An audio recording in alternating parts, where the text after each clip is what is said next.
ಕ್ಷೇತ್ರದಲ್ಲೂ ಯಾವುದೇ ಕಾರ್ಯಕ್ಷೇತ್ರ ತಗೊಳ್ಳಿ, ಮಿನಿಸ್ಟ್ರಿಂದ ಹಿಡಿದು ಒಬ್ಬ ಕಾರ್ಮಿಕನ ತನಕ ಶರಣಾಗತಿನೇ ದೊಡ್ಡದು. ಆ ಶರಣಾಗತಿ ಇಲ್ಲದೆ ಇದ್ದರೆ ಮೊದಲು ಕಷ್ಟಪಡೋರು ನಾವೇ. ಯಾರಿಗೆ ಶರಣಾಗತಿ ಇಲ್ಲ ಅವರು ಕಷ್ಟಪಡಲೇಬೇಕಾಗತ್ತೆ.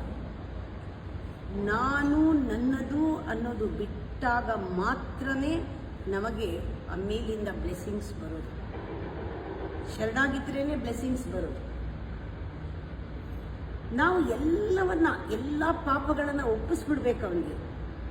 ಶರಣಾಗತಿನಲ್ಲಿ ನಾವು ಮಾಡಿದೆಲ್ಲ ಅವನಿಗೆ ಒಪ್ಪಿಸ್ಬಿಡ್ಬೇಕು.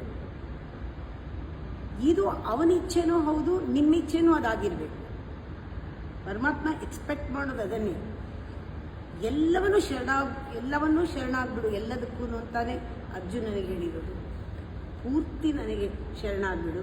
ಇದು ದೇವರ ದಾರಿನೂ ಹೌದು, ಅವನಿಚ್ಛೆನೂ ಹೌದು. ನಾವು ಅದನ್ನು ಅರ್ಥ ಮಾಡ್ಕೊಂಡಿಲ್ಲ.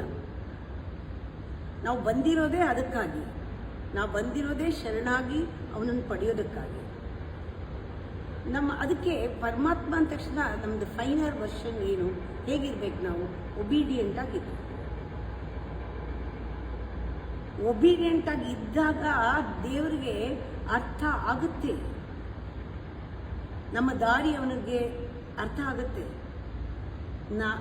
ನಾವು ಅವನು ತೋರಿದ ದಾರಿನಲ್ಲಿ ಹೋಗ್ತಾ ಇದ್ದೀವಿ, ನಾವೇ ಮಾಡಿಕೊಂಡಿಲ್ಲ ನಮ್ಮ ದಾರಿನ ಅಂತ ಅವನಿಗೆ ಅರ್ಥ ಆಗುತ್ತೆ.